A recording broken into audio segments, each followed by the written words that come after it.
Después de que mi cuñado falleció, acogimos a su hija. Nuestra sobrina, naturalmente sensible, sentía que la tratábamos con menos cariño que a nuestro propio hijo.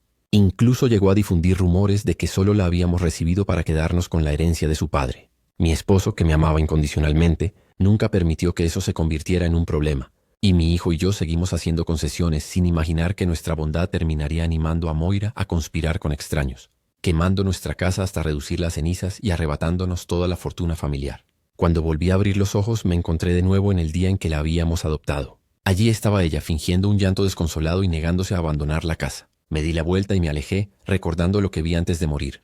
A mi esposo siendo golpeado hasta la muerte con un garrote. Moira, con frialdad, dijo que como Kevin era su tío, al menos le daría una muerte rápida. Mi hijo Ethan y yo no tuvimos tanta suerte. Ella ordenó a unos matones que lo sujetaran contra el suelo, aplastando su dignidad. Me arrodillé llorando, suplicando en vano, deseando lanzarme sobre ella y llevarnos a todos al infierno. Pero las cadenas que me sujetaban el cuello y los brazos me lo impidieron.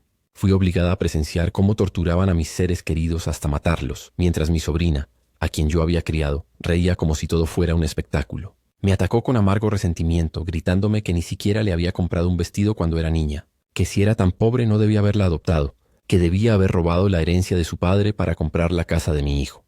Las personas que prefieren a los hijos sobre las hijas merecen morir, me dijo. Ve a defenderte en el infierno. Tenía la boca llena de sangre sin fuerzas para responder. Mi último recuerdo fue el infierno de fuego consumiéndolo todo y un odio indescriptible llenándome el alma. Nunca debí dejar que la compasión nublara mi juicio. Habíamos criado a una víbora en nuestro propio hogar y ella destruyó nuestra familia feliz de 3. Para mi asombro, cuando volví a abrir los ojos otra vez, estaba de nuevo en el día en que adoptamos a Moira. Allí, en la esquina, una niña se acurrucaba hecha un ovillo, sollozando sin control. Un escalofrío me recorrió desde la cabeza hasta los pies. Recordé vagamente todo lo ocurrido. Mi cuñado había muerto recientemente en un accidente de tráfico. Cuando su esposa recibió la noticia, huyó con su hijo recién nacido y con el poco dinero que quedaba en casa. Los ojos de mi esposo estaban rojos por el dolor. Tiró de mi manga, decidido a mantener a la familia unida, aunque su hermano ya no estuviera.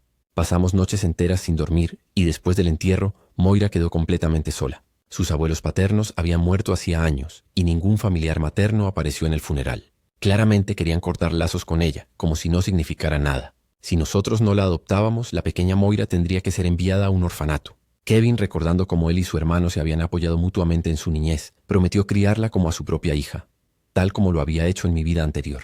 Acepté, sin darme cuenta de que estaba dejando entrar a un lobo en casa. Según lo acordado, era mi turno de dar un paso al frente y comprometerme a adoptarla, mientras los demás familiares aprovechaban para felicitarme. Viendo a Moira llorar, pensé que en realidad no quería venir a vivir con nosotros y decidí dejarlo así.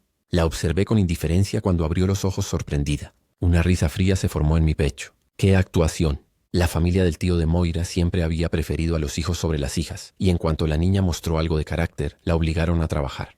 Ella los despreciaba, pero ahora fingía ser una víctima, haciendo que pareciera que nuestra casa era una guarida de monstruos. La gente nos miraba con desaprobación, disfrutando del drama, mientras Moira se sonrojaba de vergüenza. Kevin me tiró de la ropa, demasiado educado para discutir en público, pero yo impaciente aparté su mano y respondí con frialdad. Les recordé que acabábamos de comprar una casa en la capital del condado, que criar a otro niño pondría a prueba nuestras finanzas y que si tanto se preocupaban podían ofrecer ayuda. ¿Quién sería feliz criando al hijo de otro gratis?, pregunté.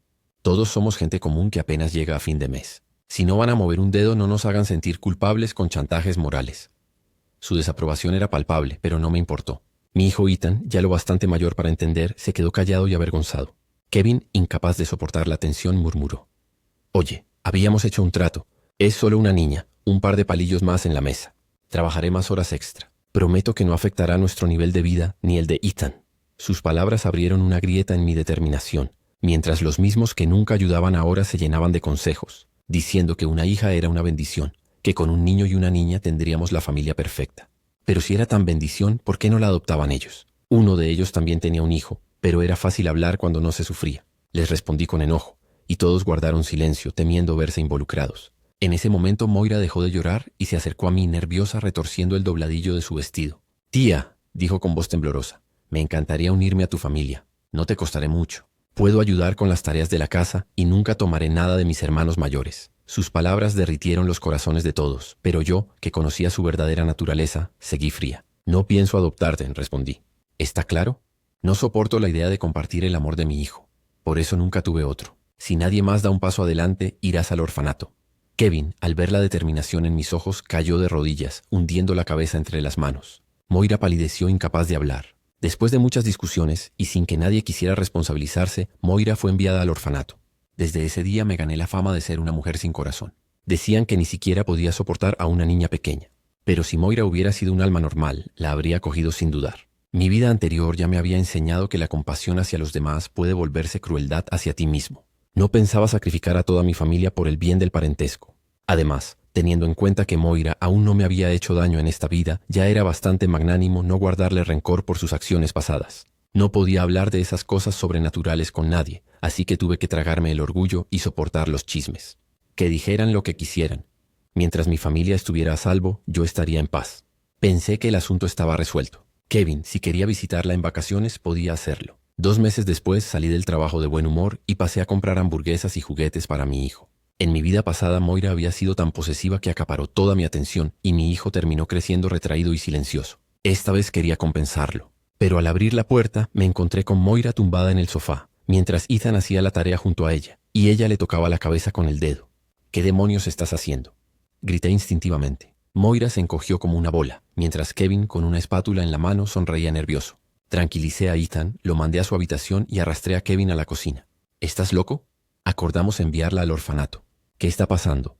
Kevin se secó el sudor y me dijo con voz temblorosa que la situación de Moira era desgarradora, que no podía quedarse de brazos cruzados. Me contó que en el orfanato la comida era escasa y sin sabor, que los profesores eran crueles, que los niños mayores la obligaban a lavarles los pies y si no lo hacía bien la hacían beber el agua sucia.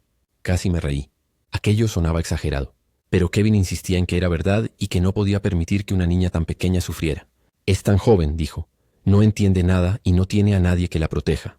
Entonces comprendí que la había traído de vuelta movido por la lástima. Intenté hacerlo entrar en razón. Le recordé que todos habíamos estado de acuerdo, que teníamos a nuestro propio hijo del que ocuparnos y que debía pensar también en cómo se sentía él. No era crueldad, le expliqué, sino sentido común.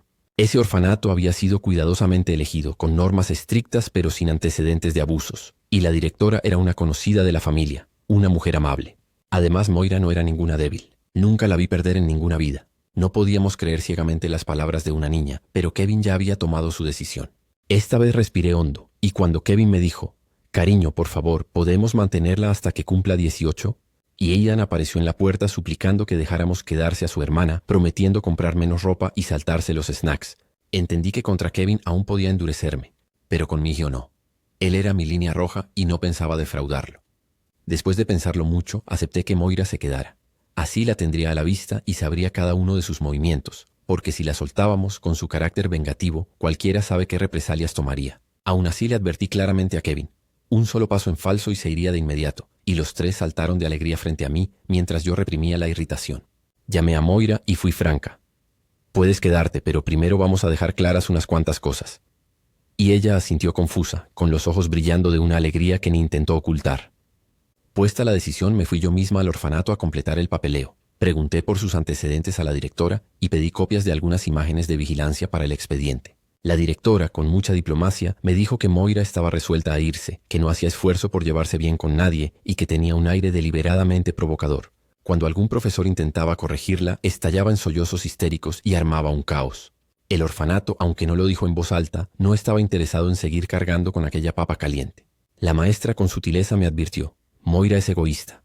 No desperdicie su amabilidad en ella». Un consejo que ya había oído en otra vida y que entonces desoí pensando, solo es una niña, ¿qué daño podría causar?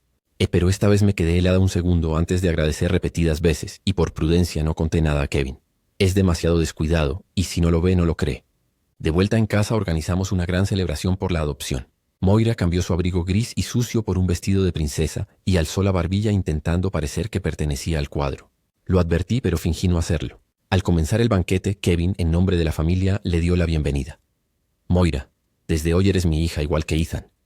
Lo que él tenga lo tendrás tú. Esta es tu casa. Tu tía tiene la lengua afilada pero el corazón de oro», dijo, y su cara se encendió de entusiasmo como si al fin se quitara un peso, porque desde la muerte de su hermano no había dejado de recibir críticas. Nuestros parientes, quienes antes nos señalaban, ahora sonreían con suficiencia como si ellos hubieran hecho los sacrificios. Cuando vi que el ánimo subía, hablé en frío. Como todos saben, el padre de Moira falleció de repente. Su madre se marchó con lo poco que quedaba. Vendió la casa para pagar deudas y tras liquidar a los acreedores quedaron exactamente 20.000. Que conste ante todos los presentes. Cada centavo será para Moira. Nosotros no tocaremos ni uno. Y le di el dinero en efectivo, fajos a la vista de todos, para que no quedaran dudas. Kevin se quedó descolocado y masculló que dejara de hablar de dinero, que Moira aún era joven y que aquello no la haría sentirse en casa. Pero yo, que conocía las sombras del pasado, pensé en lo mal que nos fue cuando él, por miedo a incomodarla, corría a decir que todos los gastos los cubría el tío, alimentando la idea de que reteníamos la herencia. Esta vez lo dejaba cristalino desde el principio para cortar cualquier conspiración. Expliqué también por qué su madre había huido. El pánico a las deudas. No guardaba rencor por haber sido abandonada, pero sí se volvía contra quienes la criábamos. Así que puse las cartas sobre la mesa, y aunque algunos me tacharan de mezquina, me tragué el orgullo, porque es mejor que te hieran con chismes a perder la vida. Moira se mudó oficialmente a casa, y yo la traté en igualdad. Todo lo que tenía Ethan lo tuvo ella, ropa, comida, techo, transporte, todo. No la presionaría como antes para convertirla en alguien perfecta. Que se inscribiera en las tutorías que quisiera, y si su corazón no estaba en el estudio, pues dinero al problema y ya. Pronto los padres de sus compañeros empezaron con pullas. Ni siquiera es tu sangre. Así solo criarás a una desagradecida. Vaya que te sobra el dinero. Yo pagué las cuentas en silencio y sin inmutarme. Kevin, asombrado y arrepentido, me susurró. Vivien, te malinterpreté. Pensé que tratabas mejor a Moira que a Ethan, pero somos gente común y Moira, ya ves cómo actúa. Me cubrí el rostro fingiendo estar rota, con todos vigilándome, aterrada de que me acusaran de maltratarla, ni siquiera me atreví a alzarle la voz. Kevin se marchó con un suspiro y a mí se me fue helando el corazón, recordando que en la otra vida también lo habían engañado. Si no distinguía bien, yo terminaría criando sola. Moira, al notar el efecto, dejó de montar escenas y se puso la máscara de la obediencia. Cuando la sacaba, los extraños me envidiaban por tener hijo e hija. Pero esta vez yo miraba por Ethan. Es tímido, bueno y poco articulado, y siempre adoró a su hermana. En la vida anterior, ella lo manipuló hasta arruinarle el compromiso y el trabajo, y lo dejó encerrado en su cuarto por miedo al mundo. Así que cuando un día llegó media hora tarde no hice un drama, pero en la noche, distraído en la tarea, le pregunté si estaba cansado, y al agachar la cabeza vi en la nuca la marca ovalada de una bofetada. Le tomé la mano con cuidado. No tengas miedo, Ethan. ¿Quién te hizo esto? Mamá está aquí, nadie va a hacerte daño. Él, que nunca tuvo muchos amigos, murmuró que no podía decirlo, que era un secreto con su hermana y le había prometido no contarlo. Entendí. No iba a forzarlo a traicionar una confianza, así que solo le pedí que se quedara con sus amigos, que no anduviera solo y que si alguien lo acosaba avisara al profesor de inmediato. Al día siguiente me salté el trabajo para vigilar a Moira. La vi pavoneándose con chicos mayores, soltando risas después de un par de frases. Se escapó de clases y se pasó el día en salones de juegos y cibercafés. Tomé fotos y tras preguntar con discreción en la escuela, supe que eran conocidos matones que holgazaneaban todo el día. Por la noche se lo conté a Ethan y le mostré la cara radiante de Moira con ellos. Él me miró pálido y confundido. ¿Por qué me mentiría? Esos tipos amenazaron con hacerle daño si no les daba dinero, dijo. Y yo lo abracé sin decir mucho, solo advirtiéndole que se mantuviera alejado de Moira a partir de ahora. Durante los días siguientes, Ethan perdió interés por todo y dejó de rondarla como antes. Moira, extrañada, intentó acercarse y él la evitó torpemente. Yo lo expliqué diciendo que estaba bajo mucha presión académica, pero en mi interior supe que no podía seguir conviviendo con la alborotadora. Aún así, con Kevin fuera y sin poder decidir sola, no imaginaba cuán cruel podía llegar a ser. El golpe me llegó con la llamada de la maestra. Corrí a la escuela y encontré a Ethan empapado, envuelto en el abrigo del profesor, hecho un ovillo en una silla.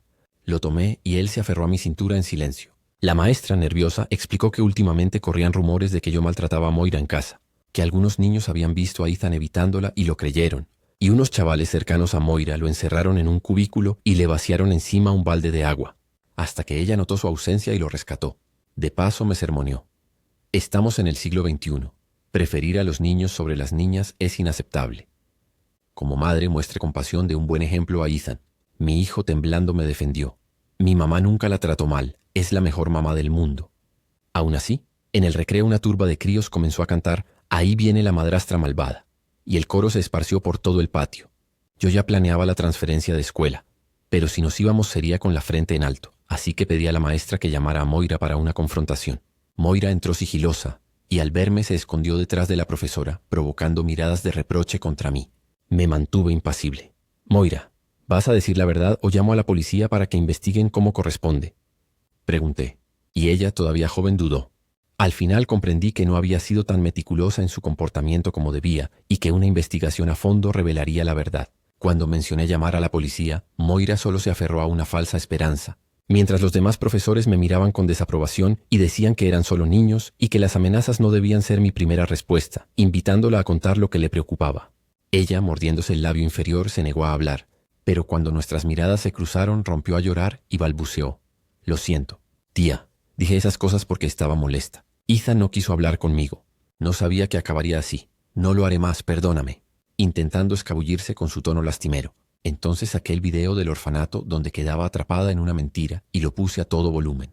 Y la profesora que poco antes me había amonestado torció el gesto, mientras yo, ya sin rodeos, afirmaba que Moira mentía compulsivamente y que cualquiera en la escuela podía confirmarlo. De entre la multitud de niños que miraban sin intervenir, 2 niñas dieron un paso al frente y denunciaron que Moira se había juntado antes con chicos mayores para quitarles dinero y amenazarlas con que guardaran silencio. En medio de la discusión me llevé a Ethan con discreción y dejé convenido con los profesores que Moira se quedaría un tiempo en el internado del colegio. Después de los días de chismes que él había soportado, era justo que ella probara un poco de su propia medicina. Cuando Kevin llegó a casa le conté todo y exigí enviarla lejos.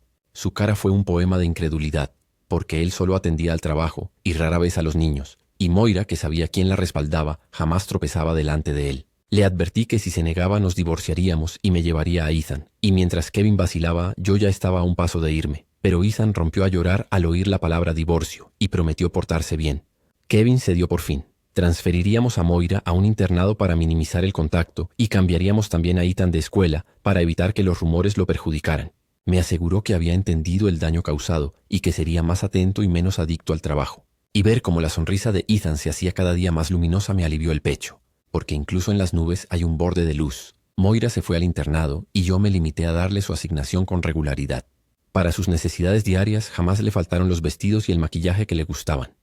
Todo lo que tenían las otras chicas lo tuvo ella. A los parientes que disfrutaban chismorreando a mis espaldas les hice saber que, cuando Moira estuviera de vacaciones, Kevin la llevaría a su casa, porque todos somos humanos y no había razón para que solo mi familia cargara con todo.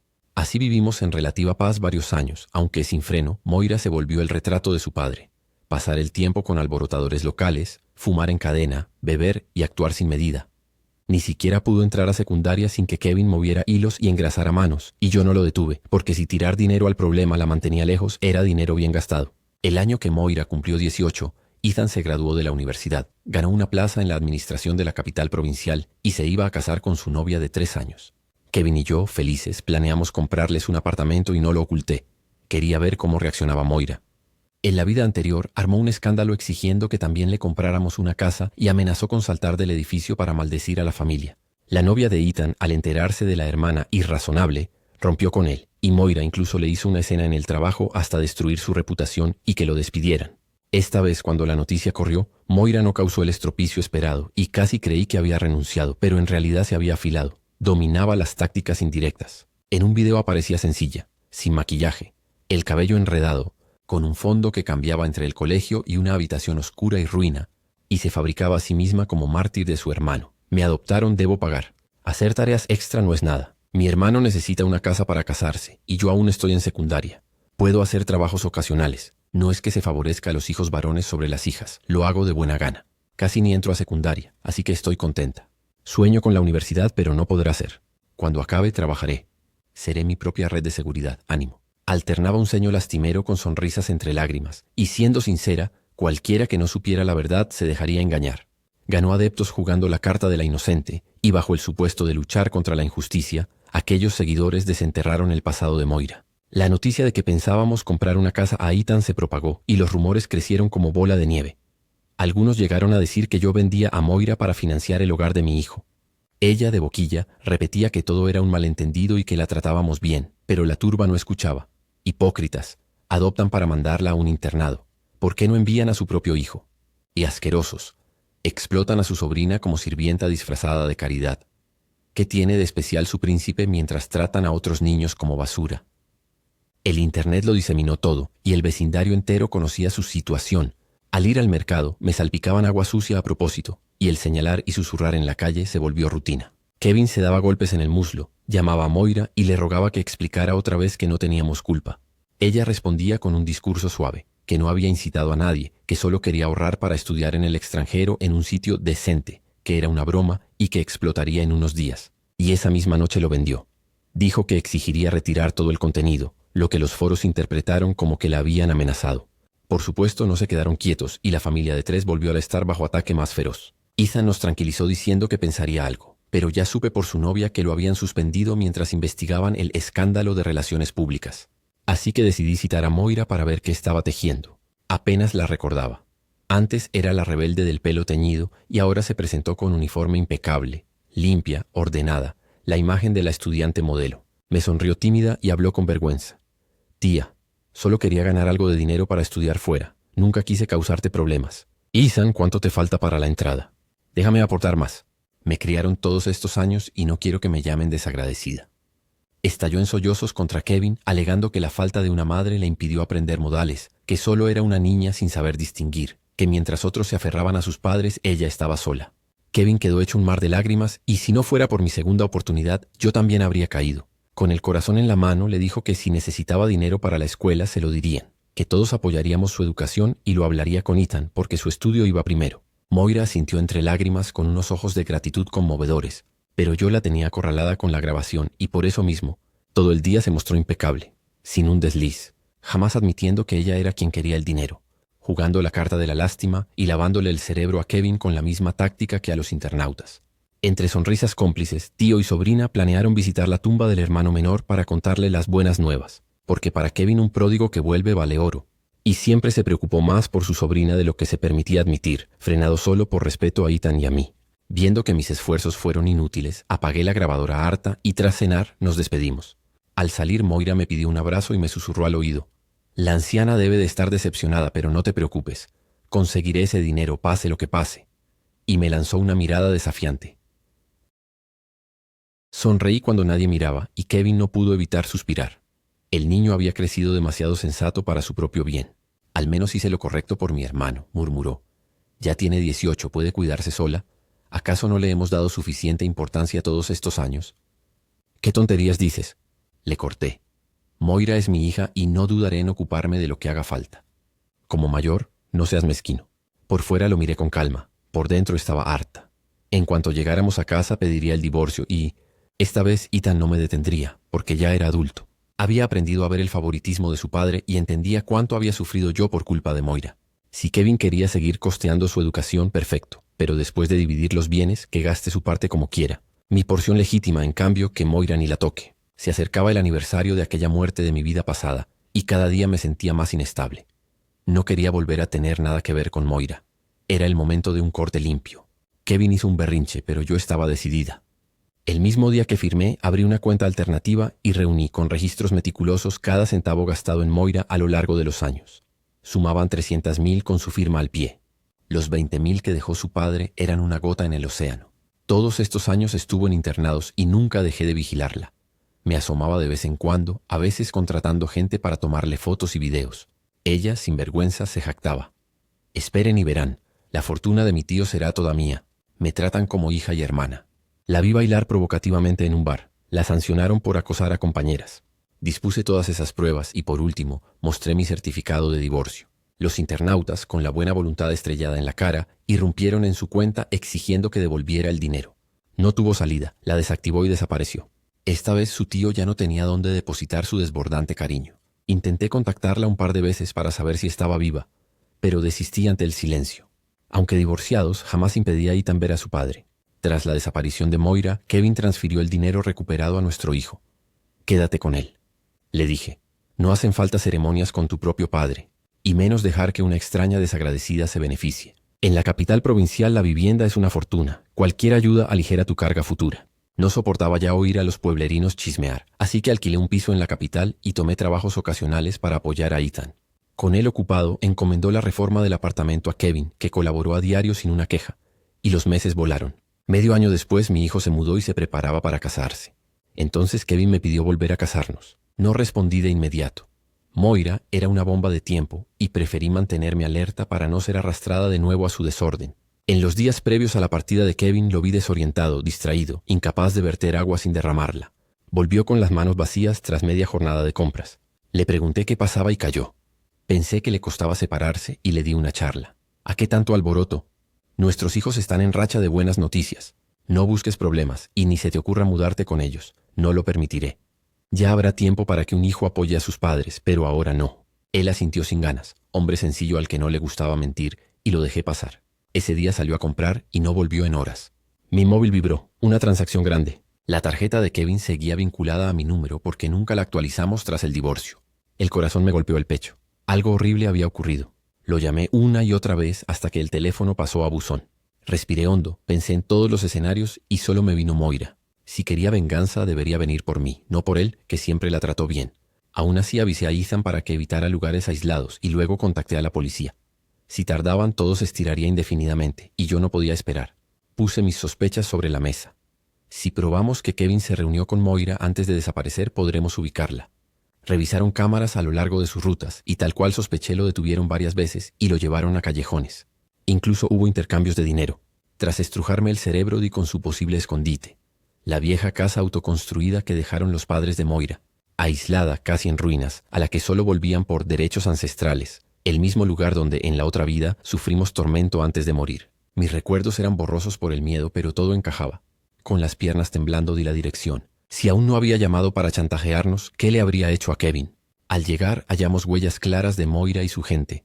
Cuando la policía irrumpió, Kevin estaba sedado, con el abdomen medio abierto. ¿Cómo osó Moira caer tan bajo? Durante el arresto entró en pánico, corrió al segundo piso, tropezó, cayó y quedó inconsciente. La sangre empapó al instante su ropa. Moira estaba embarazada. Cuando despertó, pálida, se llevó las manos al vientre y sonrió con un escalofrío. Qué conveniente que aparezcas ahora. ¿Lo sabías desde el principio? Por eso estabas tan ansiosa por abandonarme en esta vida. ¿Por qué trajiste gente aquí? En cuanto venda esta reliquia me iré al extranjero a la buena vida. Tu familia me dañó. Todo es tu culpa. El niño es inocente. Tía, cuando me encierren tú serás su única familia. Críalo bien, ¿me oyes? Sus manos temblaban, las venas saltadas, y aún así reía salvaje. No sé de dónde sacaba la confianza de creerme blanda. No confiaba en mí, confiaba en Kevin. Ya has destripado a tu tío, le dije. ¿De verdad esperas misericordia? Dudó un segundo y respondió segura. Llevo al único heredero de su hermano. Estoy segura de que tomará la decisión correcta. Ya veremos, concluí.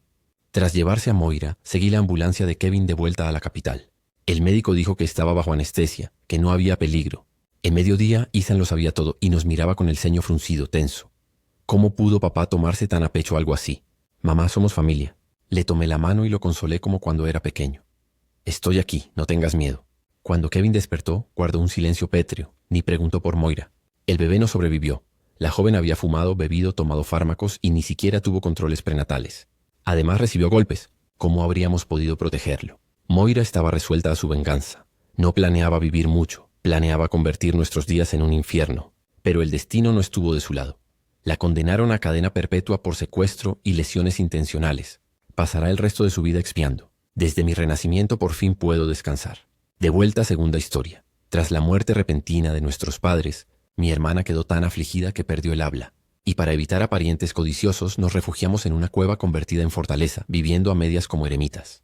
Inesperadamente, ese movimiento nos salvó del pánico y del daño cuando llegó el apocalipsis. La vida es impredecible. Hacía apenas 2 años disfrutábamos de una normalidad feliz. Me llamo Hannah porque a mi padre le obsesionaba una serie de televisión y decidió bautizarme como uno de sus personajes. Así de simple. Mi hermana se llama Arya, nombre elegido todavía más a la carrera porque mi madre, embarazada y adicta a las telenovelas, insistió en que se llamaría así y punto. Mi padre, dueño entusiasta de una constructora, vivía ocupado como un jefe de obra, de un sitio a otro, tratando con promotores. Mi madre tenía un taller de costura y se pasaba el día cortando telas sobre una mesa enorme. Yo, en cambio, era un poco especial. Tenía una fuerza rara. ¿Cuán rara? Una mancuerna de 25 kilos que la mayoría de chicas ni levantan. Para mí era cosa de un dedo. De pequeña todo en casa se rompía fácil. Los sofás aparecían con agujeros, los jarrones partidos en 2 sobre la mesa y las manzanas se convertían en pureza y misterio. Con 10 meses me puse a caminar de golpe y mi madre se asustó, convencida de que los niños debían hacerlo después del año para evitar piernas arqueadas. Ella quería llevarme en brazos, pero yo solo quería andar, y entre tirones acabé rompiendo su abrigo mientras la mesa de madera maciza se quedaba con una huella de mi mano. Mi madre, petrificada, me sentó en el suelo como si quemara y se escondió en una esquina a observarme sin entender. Cuando papá llegó, ella ya había aceptado que había dado a luz a una niña súper fuerte. Me atrajo con bollitos a su mesa de té favorita. Me animó a golpearla con la mano y tras varios golpes la mesa quedó hecha trizas. Entonces me recompensó con una bolsa entera y papá se quedó pasmado con una expresión cómica que recordé mucho tiempo.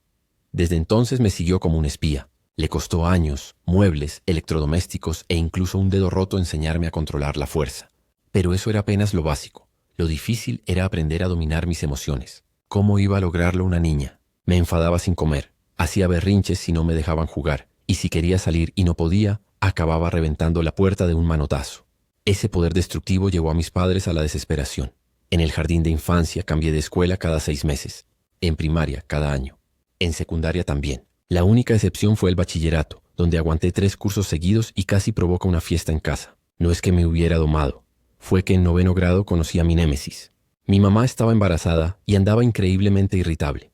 Ver a mi papá solo la llenaba de frustración y ganas de desahogarse físicamente con él, la supuesta raíz de todos sus males. Mientras tanto, mi papá vivía una mezcla rara de dolor y placer. La cuidaba con especial dedicación y soportaba sus arrebatos, y hasta me pedía la opinión en voz baja, levantando las cejas y mirando como si fuera a huir en cualquier momento. Me parecía absurdo. Puedo ser fuerte y de carácter difícil, pero no soy un monstruo. Y sin embargo ahí estaba, asustado frente a su propia hija. Por supuesto acepté ayudar. Era impensable lo contrario. La barriga de mi mamá ya se notaba. ¿Qué? Se suponía que debía dejarla abortar. Lo que no esperaba era que la bebé, cuando nació, no fuera la pequeña fiera que mi madre temía, sino una cosita suave, adorable y extraordinariamente linda. Con 14 años tuve una hermanita, y la primera vez que la cargué, mi papá se puso pálido, mi mamá sudó de puro nervio, y a mí me dio un calambre en la mano. Nos quedamos los 3 mirándonos, y como mi madre es la jefa en casa, fue la primera en reaccionar. Tuvo una epifanía, soltó la risa y no paró. Desde ese momento mi hermana se convirtió en el mando a distancia con el que mi mamá me controlaba. Tras años de sentirme un poco oprimida, encontraron mi punto débil y lo explotaron, lanzándome la responsabilidad de criarla. Así que la situación se volvió extraña. Yo, una chica de 14, sin hacer tareas, ni juegos, ni salir con nadie, interpretaba el papel de mamá en casa. ¿Qué podía hacer? Resistía. Pero cada vez que mi madre me ponía a la niña en brazos se me derretía la determinación, preparaba el biberón y cambiaba pañales con gusto. El tiempo voló, y cuando mi hermana cumplió 2 años mostró su singular talento, una memoria prodigiosa. Se volvió la enciclopedia de la familia. Si mis padres discutían y mi madre quería sacar agravios del pasado, mi hermana era el libro mayor. Ya fuera la vez que mi papá se emborrachó y vomitó en la cama, cuando soltó un pedo tan fuerte que despertó a mi mamá, o cuando casi se encaprichó de otra mujer, lo recordaba todo con precisión, casi matando a mi padre del susto. Yo la abrazaba y le pedía que me recitara las promesas que mi madre me había hecho en 2 años, desde la fecha y hora exactas en que me ofreció una figura coleccionable si cuidaba a la niña cuando estaba resfriada, hasta el permiso de teñirme el pelo del color que quisiera, incluso arcoíris, o cuidar de mi hermana una semana entera en verano mientras ellos viajaban. Y en medio de una pelea, mi madre dejaba de discutir y salía corriendo. A los 18 me gradué del instituto sin entrar a la universidad y me hice cargo del taller de sastrería de mi madre. Mi padre quería mandarme al extranjero a por un título, pero mi madre no estuvo de acuerdo y tras un breve pulso ganó ella. La verdad, tampoco quería irme. Ya habíamos viajado fuera en inviernos y veranos. Mi padre nos llevaba para ampliar horizontes y yo había visto gente de todos los colores, pero en casa me sentía mejor, 2 contra 1. Mi padre miró a mi madre, luego a mí, sobre todo a mis manos delgadas y bonitas, suspiró y asintió. Pasaron unos años, yo con 24, mi hermana con 10, y nuestros padres se fueron de vacaciones al extranjero y murieron de noche en un accidente aéreo. Nos quedamos solas, rodeadas de parientes cada uno con su agenda. Del lado de mi padre apenas había familia. Fue prácticamente huérfano. Su padre murió cuando él era adolescente y mi abuela, un carácter, peleó con su suegra y cuñado, se aferró a las 3 hectáreas que dejó mi abuelo y, de algún modo, lo crió hasta hacerlo adulto. Cuando él trajo a casa sus primeras ganancias, ella no lloró, empaquetó sus cosas y se fue diciendo que llevaba años con un amante, que le prometió a la abuela no volver a casarse hasta que su hijo creciera y que ahora, con su propio dinero, era libre. A mi padre le dolió, pero entendió. Por suerte ese segundo matrimonio le salió bien. Y cuando cayó enferma el año pasado, hasta bromeó con no saber con cuál de los 2 viejos pasar el tiempo. El problema real era la familia de mi madre. 2 hermanas mayores, 2 menores, un hermano mayor y 2 menores. 8 hijos en total porque mi abuelo materno, forastero, se casó con mi abuela y vivieron bajo el credo de más hijos, más bendiciones. Mi abuela paría casi cada año y la casa ganó renombre, pero con tantos el cuidado se volvió selectivo. Las niñas aprendían pronto a cocinar, limpiar y cuidar niños. A los 10 mi madre fue enviada con una costurera vieja. Aprender oficio entonces significaba servir primero a la maestra y su familia, cumplir reglas y recién después aprender. Dominar o no dependía del talento, y aun dominando había que trabajar años para el maestro. Mi madre estuvo 8, y luego se convirtió en el sostén de la familia. A los 20 conoció a mi padre. No hubo propuesta formal que valiera. Mi abuelo decía que ningún dinero se comparaba con una buena habilidad, que su hija podía ganar en un día lo de un hijo en un día, y que ninguna suma justificaba casarla. Mi padre, un poco astuto, la convenció para irse con él, y mi madre no regresó hasta 10 años después, cuando, sintiéndose culpable por habérsela llevado tanto tiempo, mi padre entregó a mis abuelos 200.000 yuanes. Aquello desató una guerra familiar sin precedentes, hombres a moretón, mujeres despeinadas y llenas de barro. El abuelo golpeando el bastón y gritando hasta la ronquera. La abuela haciendo un escándalo que sacudía el cielo. Mi padre, atónito, agarró a mi madre y salió jurando no volver jamás. Pero tras mostrar ese dinero, mis abuelos fueron como caramelo pegajoso, imposibles de despegar. Por fortuna, con mis cambios de escuela, mis padres se mudaban a menudo para vigilarme y eran más difíciles de rastrear. Aún así, cuando murieron, toda esa gente apareció de nuevo revoloteando como moscas. Tomé la mano de mi hermana y apreté el otro puño. Tras el funeral, ya enterrados nuestros padres, senté a mi hermana en el sofá y me planté frente a la multitud que nos codiciaba las cosas. Pueden irse ya. ¿Qué actitud es esa? Soy tu tío. Venimos desde lejos a ayudar y ahora nos echas. ¿Dónde están tus modales? ¿Así te criaron? Vociferaban. Otra tía cortó. Basta de palabras, que entreguen la propiedad. ¿Cuánto dinero? ¿Cuántas casas? Su padre no dejó más que 2 cargas financieras. No dejaremos que extraños se beneficien. Lo mejor es una casa por familia. ¿Por qué cada familia una? Y protestó el mayor. Yo soy el primogénito, la herencia va al primogénito. Lo del pequeño pertenece a nuestros padres y al final es mío. Su lógica era absurda pero clara. Mis otros tíos se indignaron. Yo miré mi puño, a los parientes discutiendo cómo repartir el botín y a mi hermana, muda y consternada, y me hirvió la sangre. Cuando el más joven iba a darle una lección al mayor, fui más rápida. Le sujeté el puño y lo lancé a un lado. Cayó con estrépito en el camino adoquinado del jardín. El segundo corrió la misma suerte, y al mayor lo tomé del cuello con suavidad y también lo mandé a volar. Los 3 quedaron alineados y yo, satisfecha, me limpié las manos con toallitas con alcohol de la mesa, sintiéndolas sucias tras el encuentro. La gente gritó y huyó en pánico. Me giré hacia mi hermana. Mirada vacía, había visto el espectáculo como quien no ve. Me dolió el alma y la acuné. Desde que supo de la muerte de nuestros padres se había apagado, y la familia de los abuelos vino un par de veces más hasta que los eché. Casi medio año después, al ver que no mejoraba, pedí una licencia en la escuela para ella, y siguiendo consejos decidí mudarnos. Un cambio de entorno era necesario. Lejos de los recordatorios y de los parientes entrometidos, quizás sanaríamos. Juntos encontramos nuestra casa ideal. El médico había recomendado tranquilidad y naturaleza, así que primero la llevé a una villa suburbana donde viví años atrás mientras liquidábamos el legado de nuestros padres, un proceso que llevó cerca de un año.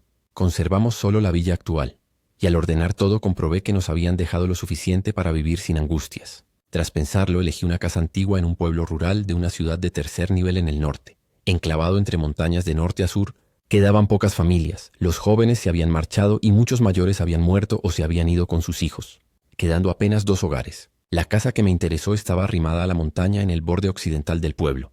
Perteneció a una pareja mayor que adoptó un niño.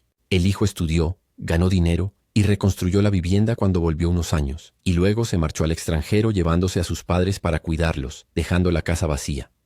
Una bendición para mi hermana y para mí. La casa mira al sur, con un gran patio de 200 o 300 metros cuadrados, al que se entra por un portón grueso y un camino ancho de piedra azul que conduce a la vivienda principal.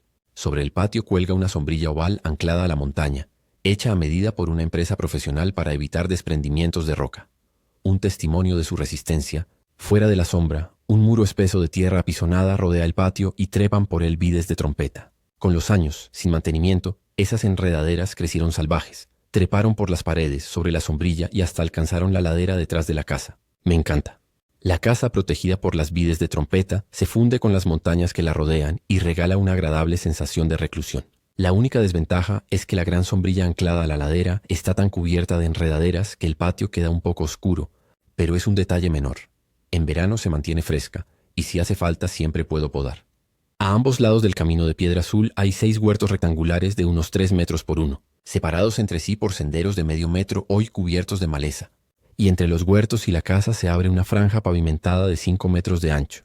En el extremo este de ese espacio hay un pozo, y junto a él un granado con una mesa y sillas de piedra bajo su sombra, el rincón perfecto para que los mayores descansen y tomen té. Al oeste, una cocina de leña meticulosa, con 2 ollas grandes y una pequeña y hasta un hornito de pan al lado. La vivienda tipo cueva tiene 5 estancias. La central, la más amplia, es la sala. En el lado este hay 2 dormitorios, cada uno con su baño, y en el oeste funcionan la cocina y un trastero. Este tipo de casa siempre me ha fascinado. hace un par de años. Mis padres nos llevaron a una cueva adaptada como casa de huéspedes, donde pese al calor sofocante del exterior, dentro no subía de 20 grados y por la noche hacían falta mantas gruesas. Aquella cueva tenía 5 cámaras y se adentraba unos 10 metros en la montaña, con paredes reforzadas como una pequeña fortaleza, 6 tinajas en el trastero para guardar grano y estantes de hierro empotrados. Después de pasear con mi hermana y verla explorar cada esquina con auténtica curiosidad, decidí comprarla y renovarla. No toqué el exterior. Consulté a expertos que confirmaron que la sombrilla original estaba hecha con materiales de alta gama, con vidrio laminado y una lámina transparente de grosor desconocido y gran tenacidad que amortigua cualquier desprendimiento de la ladera, protegiéndola por pura flexibilidad. En el patio reorganicé mesas y bancos de piedra junto a la cocina de leña para montar un comedor al aire libre. Coloqué en el centro una mesa grande de 4 por 2 metros. A mi hermana le encanta pintar y a mí cortar y coser. Y en el lugar donde antes había muebles de piedra, instalé un columpio para que ella pueda tumbarse cuando se canse. Dentro, salvo el trastero, lo limpié todo a fondo. Cambié por completo los electrodomésticos de cocina, conservé uno de los dormitorios y le construí una gran cama de ladrillo calentada. Añadí armario empotrado, instalé un proyector, un carrito de snacks y una mesa de té para que vea películas arropada por la noche. El otro dormitorio lo convertí en almacén de lo traído de la casa antigua y de lo comprado recientemente, con estanterías de hierro para que nada se pierda. La gran transformación fue en la sala. Saqué los sofás y forré ambos lados con estanterías de madera. En el muro oeste quedó el universo de mi hermana, repleto de libros y materiales de arte para años. Y en el este mi taller, con telas y accesorios, porque ya no necesitamos fabricar por dinero y puedo disfrutar de coser nuestra ropa. En medio otra mesa todavía mayor, 6 por 2, donde ella escribe y dibuja y yo coso y hago muñecas. Tras la redecoración nos mudamos a finales de otoño y, al ver el brillo en los ojos de mi hermana, me sentí plenamente en paz. Muros altos, despensa generosa, el paisaje otoñal espléndido y la vida al pie de la montaña, sencillamente refrescante.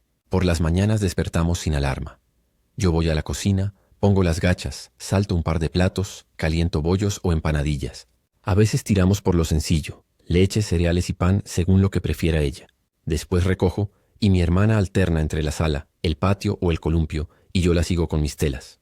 Al mediodía una olla abundante, pollo con setas por ejemplo, y unas tortas de maíz pegadas al borde, comemos a reventar y nos echamos una siesta deliciosa. Eran días de cielo abierto. Últimamente he estado cosiendo colchas. Al mudarnos traje edredones comprados, pero mientras ordenaba las telas apareció una gran bolsa de algodón que mi madre había adquirido al por mayor, como hacía con todo, y no tuve corazón para desechar. Recordé la colcha pequeña que cosió a mano para mi hermana antes de nacer y que ella ha atesorado siempre y me puse a ello. Una semana después terminé una de 2 metros por 1,5. Mi hermana la abrazó esa misma noche.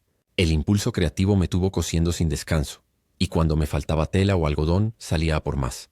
Así descubrí la única pega de vivir aquí, la logística. Nos mudamos en pleno final de otoño. No podía plantar, nunca había probado la huerta, y aunque tenía ganas no era el momento. Tampoco quería dejar sola a mi hermana ni llevarla al bullicio del mercado, de modo que me incliné por la tradición nororiental de acopiar para el año nuevo. Compré 5 congeladores. Los coloqué en el almacén. Fui a un frigorífico y traje un camión de aves, 2 ovejas, una vaca y medio burro. En casa lo procesé todo, piqué, corté y empaqué por raciones hasta llenar 3 congeladores. Luego un camión de marisco para el cuarto. En el mercado de verduras compré un tonel de encurtidos y chucrut y muchas hortalizas, y seguí tutoriales del xiaohongshu. Trocear, rallar, picar, embolsar unas en crudo y blanquear otras en agua hirviendo antes de enfriar y guardar. Jamás había hecho nada de eso, y me pareció facilísimo gracias a mi fuerza. A veces mi hermana se unía, intrigada por la algarabía, y me ayudaba a romper los extremos de las judías. Llené el último congelador con verduras. Al ver varias cubas vacías, sentí el impulso de comprar granos. Arroz largo, mijo, integral, negro, cebada, alubias de todo tipo, soya y harinas, de alto gluten, baja, de uso múltiple, de cereales mixtos y hasta de frutas y verduras. Cuando lo tuve todo colmado, me invadió una satisfacción profunda. Esa noche, mientras me dormía, pensé en las curas y ahumados. Como recordaba lo poco que le gustó a mi hermana tratar con pollo, pato y ternera crudos, decidí no curar ni ahumar yo y comprarlo hecho. Pasé unos días conduciendo, traje un buen surtido y lo colgué en filas perfectas en el almacén. Un espectáculo, con el año nuevo chino a la vuelta de la esquina. Me abastecí de aceite, sal, salsa de soja y vinagre. Compré verduras secas y encargué varias cargas de carbón y leña. Con eso, cocinar y calentar el can, la cama caliente, no sería problema. Quizá me pasé sobre todo con el carbón, quedará para 2 o 3 inviernos. Con todo listo y a unos 10 días del año nuevo, las 2 últimas familias del pueblo se llevaron a sus mayores a la capital del condado. y quedamos solo mi hermana y yo en ese lugar enorme. Decidí echar el cerrojo y comenzar una vida aislada con ella. En la víspera, mi hermana se sentó en la cama a comer pipas mientras veía la gala del Festival de Primavera. La miré y me pregunté qué le pasaba. Hoy estaba más viva que cuando murieron nuestros padres.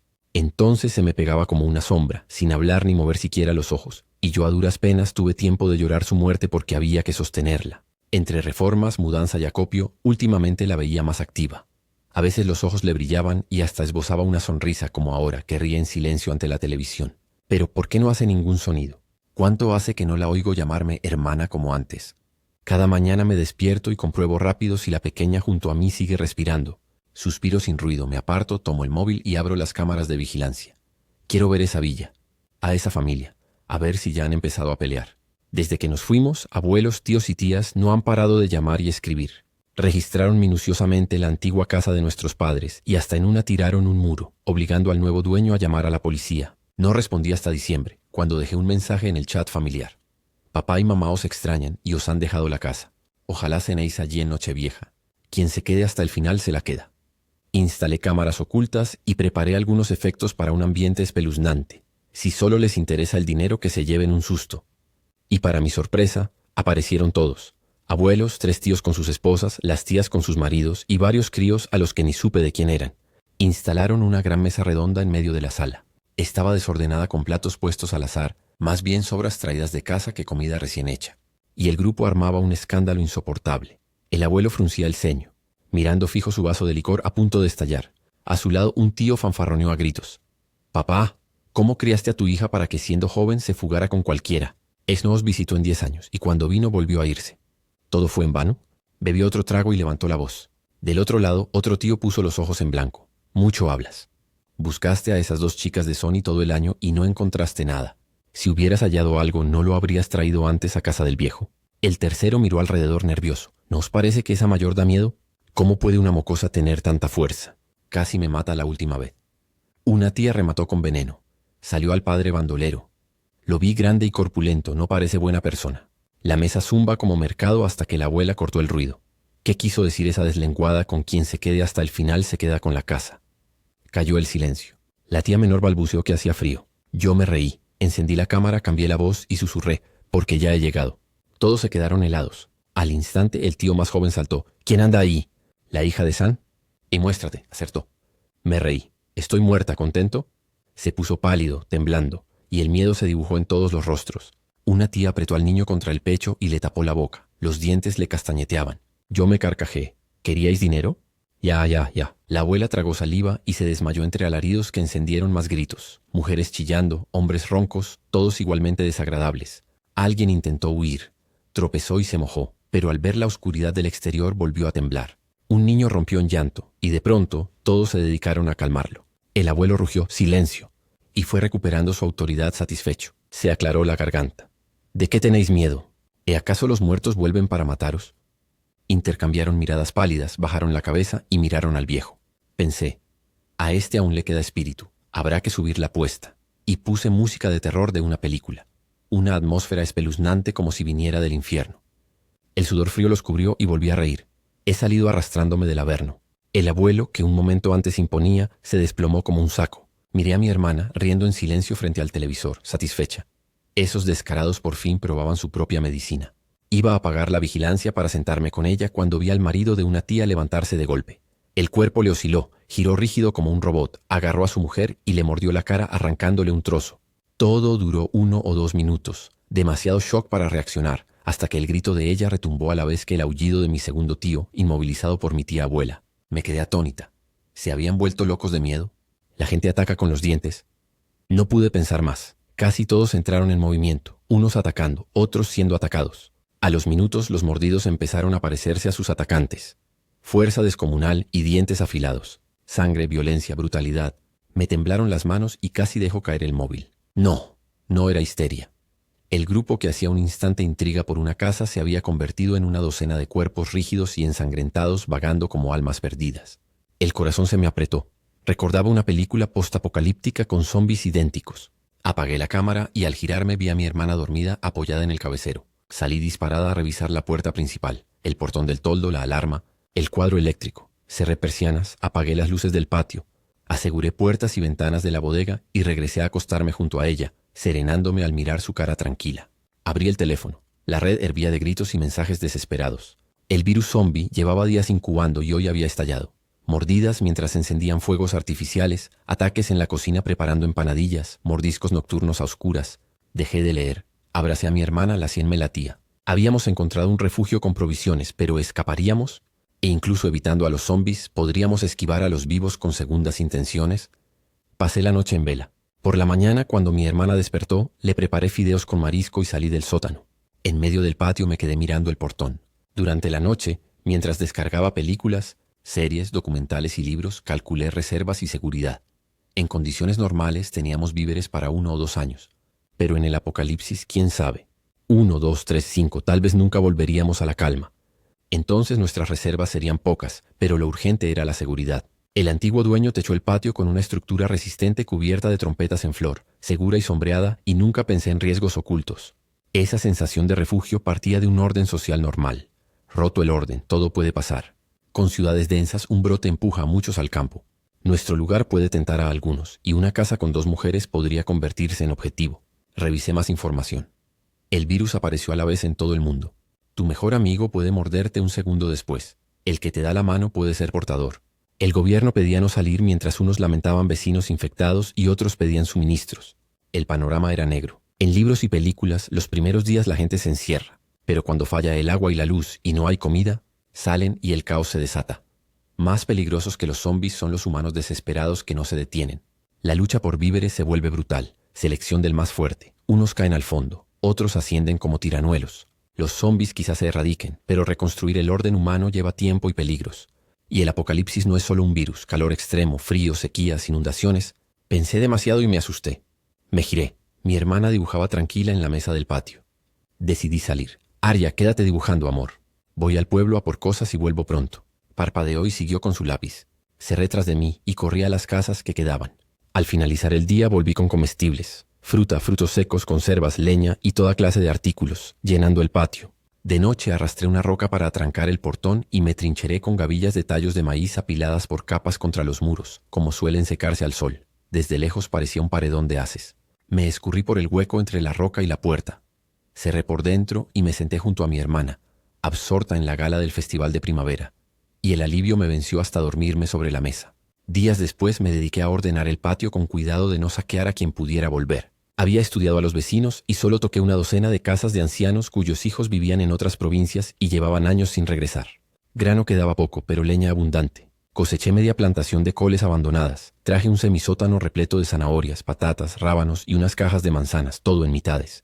Cuando terminé, 5 cuevas almacenaban hasta el tope y el patio ya no parecía yermo.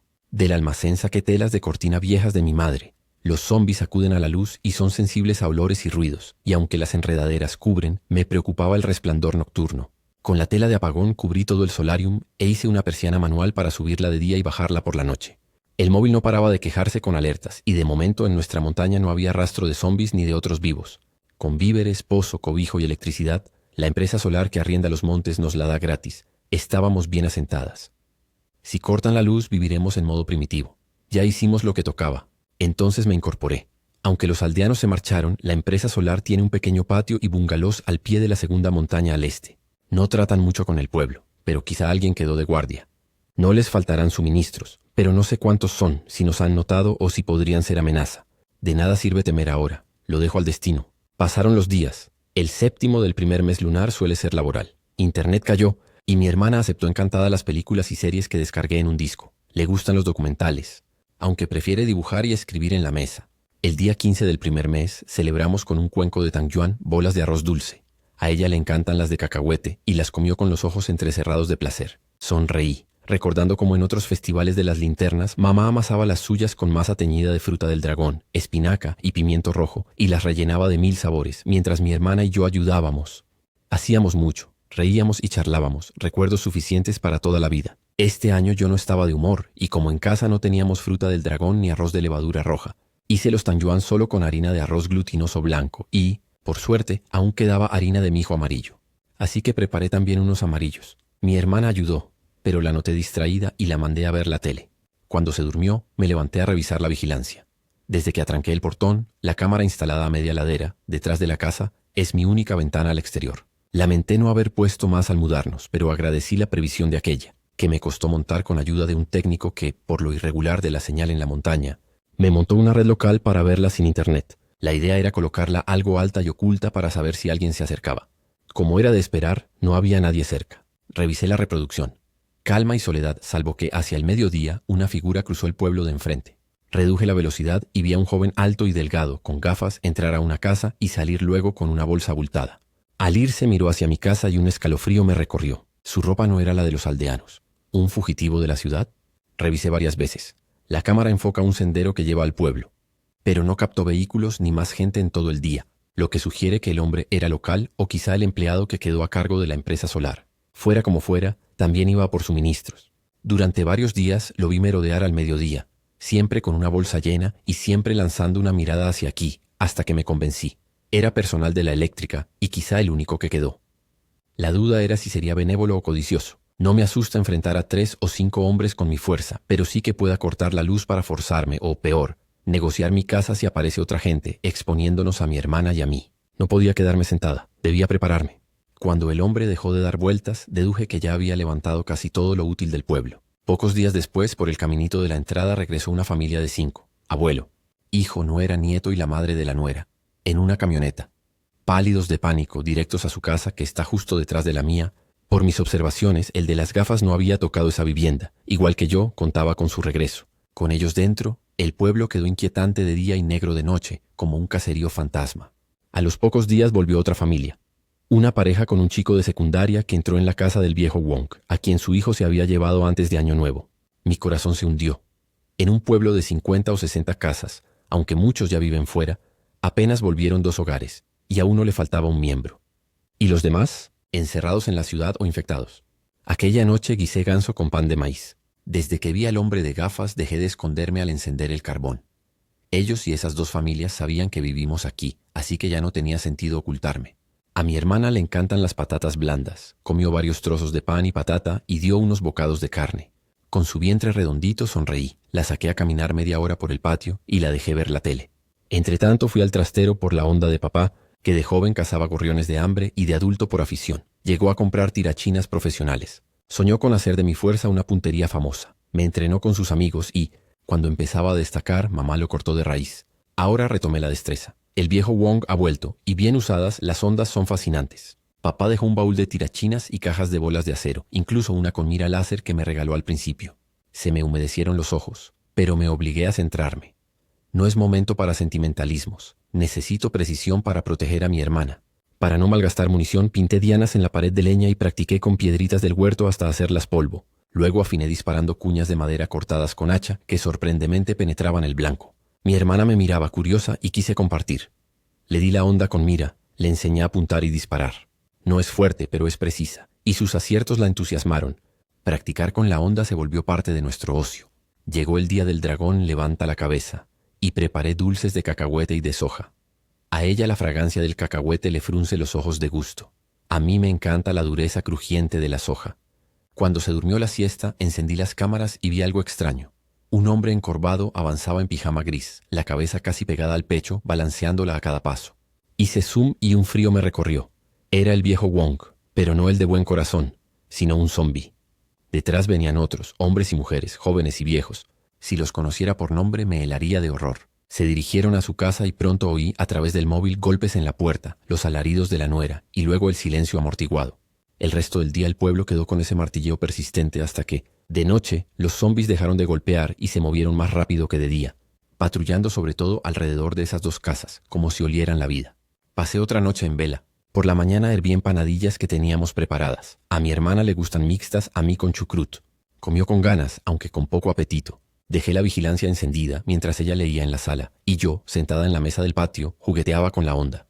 Al amanecer los zombis se volvieron torpes y lentos.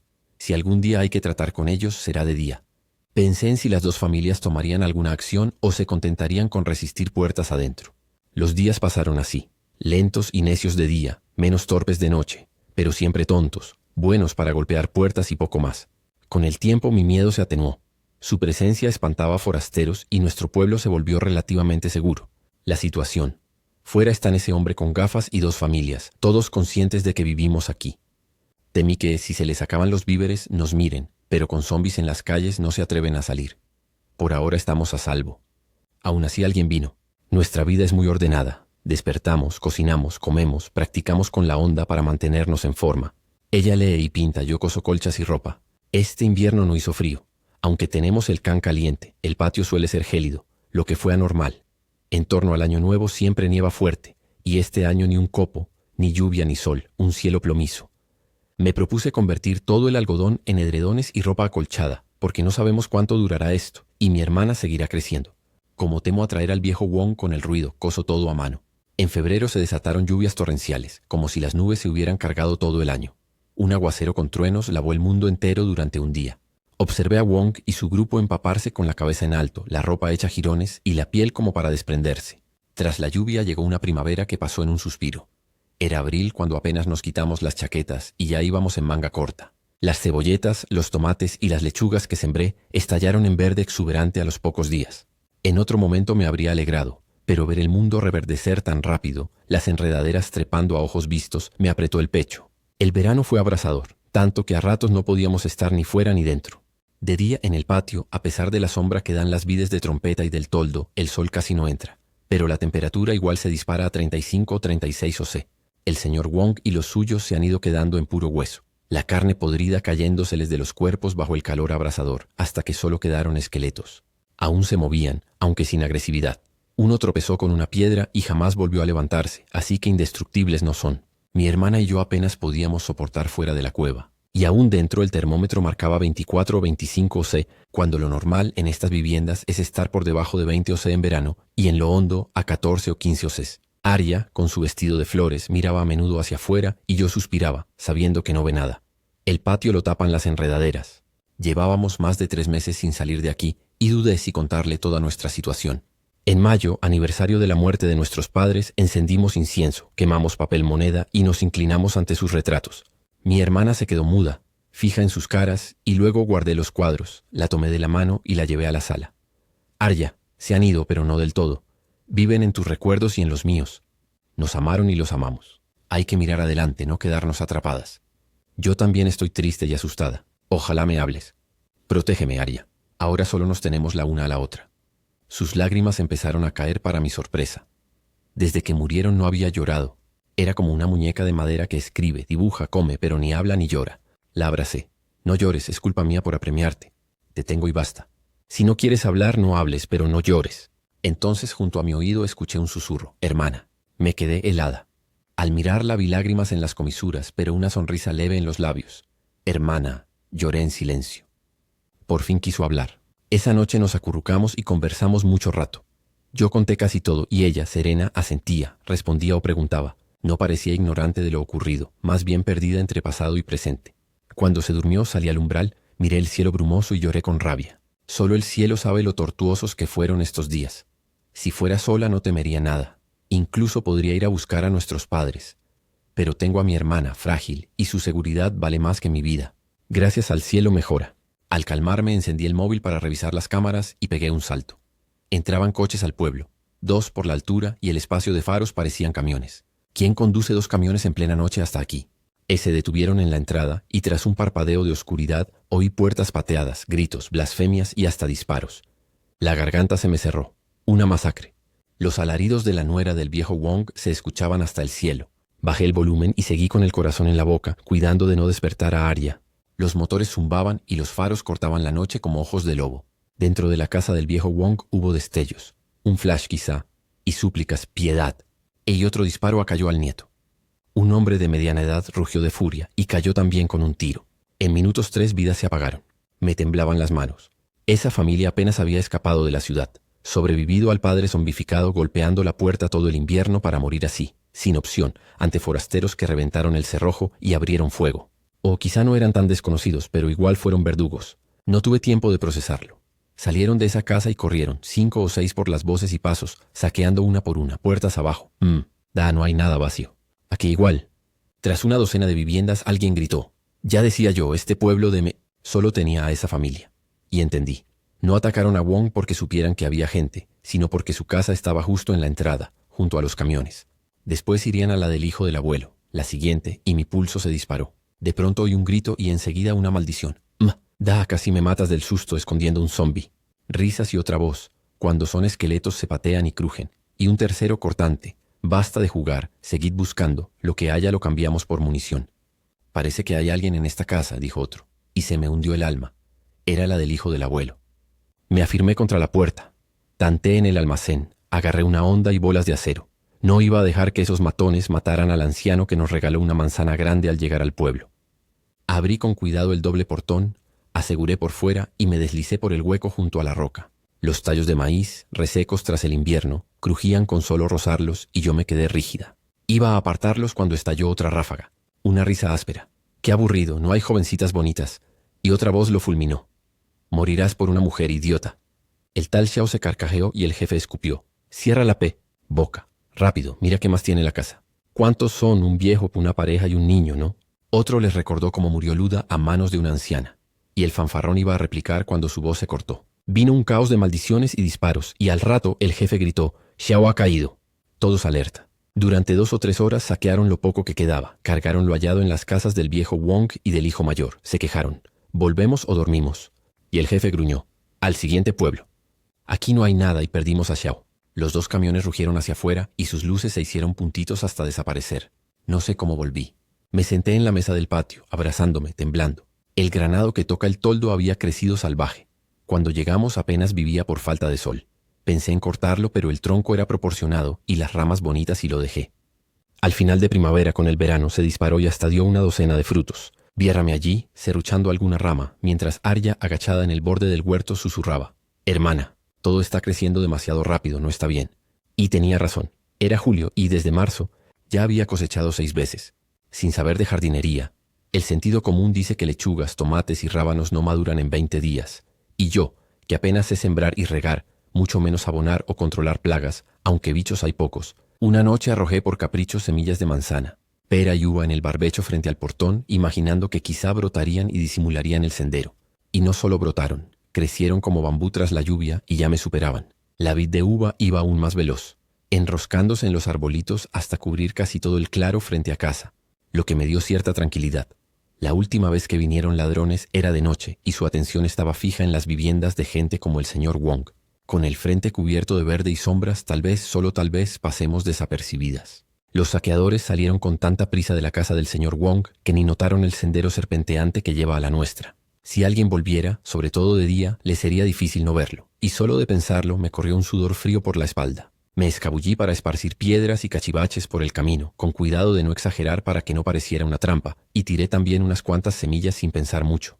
El resultado fue inesperado. Todo el espacio frente a casa y los matorrales alrededor empezaron a brotar con arbolitos de fruta, y si siguen creciendo así, acabaremos tan mimetizadas con la ladera que, salvo que te pongas a buscar adrede, nadie notará que hay una vivienda al pie de la montaña. El problema es que huerto y frutales están creciendo a un ritmo alarmante. Mi hermana miró al cielo.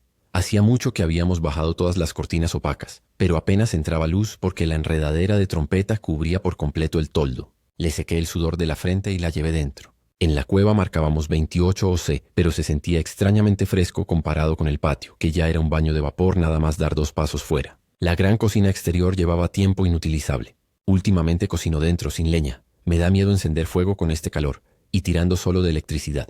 Le hice a Arya y a mí chaquetas y pantalones bien acolchados y hasta cosí zapatos de algodón por capas, temiendo que cuanto más feroz fuera el verano, más brutal sería el invierno. Del señor Wong y los demás ya no quedaba más que hueso, derrumbados en alguna esquina que no alcanza la vista. En septiembre volví a podar el granado, coseché verduras por 5ª vez, rellené el espacio recién liberado en los congeladores y viendo el derroche, dejé de plantar.